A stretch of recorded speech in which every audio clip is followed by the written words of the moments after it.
Halo, selamat datang di channel Bundapedia. Pada kesempatan kali ini, Bundapedia akan berbagi informasi tentang 5 gejala DBD pada anak yang harus diwaspadai. Gejala DBD pada anak umumnya ditandai dengan demam. Namun, tidak hanya itu. Ada gejala lain yang perlu orang tua kenali, agar DBD dapat terdeteksi sejak dini, dan bisa segera ditangani. Dengan begitu, resiko terjadinya komplikasi dapat diturunkan, dan anak bisa cepat sembuh. Berikut adalah beberapa gejala DBD pada anak yang harus Bunda waspadai, yaitu gejala DBD pada anak yang pertama adalah demam tinggi. Demam tinggi hingga mencapai suhu 40 derajat Celcius merupakan gejala DBD pada anak yang paling sering terjadi. Demam tinggi ini bisa terjadi pada hari 1-3 yang diikuti dengan gejala lain seperti mual, muntah, nyeri otot, tulang, dan sendi. Gejala DBD pada anak yang kedua adalah bintik merah di seluruh tubuh. Bintik merah di seluruh tubuh merupakan gejala DBD pada anak yang paling mudah terdeteksi. Katanya bila sudah muncul bintik merah, jumlah keping darah anak biasanya sudah turun, dan bisa masuk ke fase kritis. Faktanya, fase kritis pada DBD tidak hanya ditandai dengan kemunculan bintik merah. Fase kritis biasanya terjadi di hari ke-4, hingga hari ke-6 saat suhu anak mulai turun. Pada fase ini jumlah keping darah juga akan turun, sehingga rentan terjadi perdarahan. Beberapa tandanya adalah munculnya bintik merah yang tidak hilang setelah ditekan, mimisan, atau memar. Gejala DBD pada anak yang ketiga adalah sakit kepala.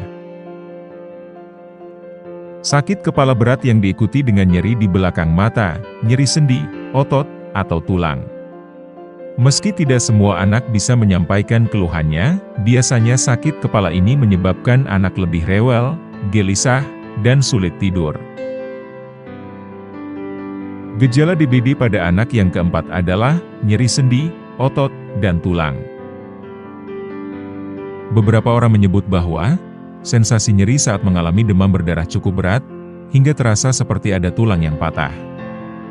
Hal ini jugalah yang membuat DBD dikenal juga dengan istilah breakbone fever. Tidak hanya pada orang dewasa, nyeri sendi, otot, dan tulang ini juga bisa dirasakan oleh anak. Makanya, gak heran kalau anak akan sangat rewel hingga sulit tidur saat merasakan gejala DBD ini. Gejala DBD pada anak yang kelima adalah mimisan, gusi berdarah, dan memar.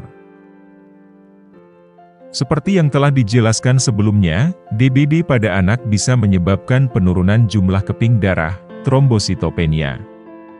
Semakin rendah jumlah keping darah, semakin mudah terjadi perdarahan. Biasanya, beberapa gejalanya adalah mimisan, gusi berdarah, dan memar. Kalau sudah di tahap ini, pemantauan ketat akan dilakukan oleh dokter, untuk mencegah si kecil mengalami komplikasi demam berdarah, atau kondisi demam berdarah yang berat.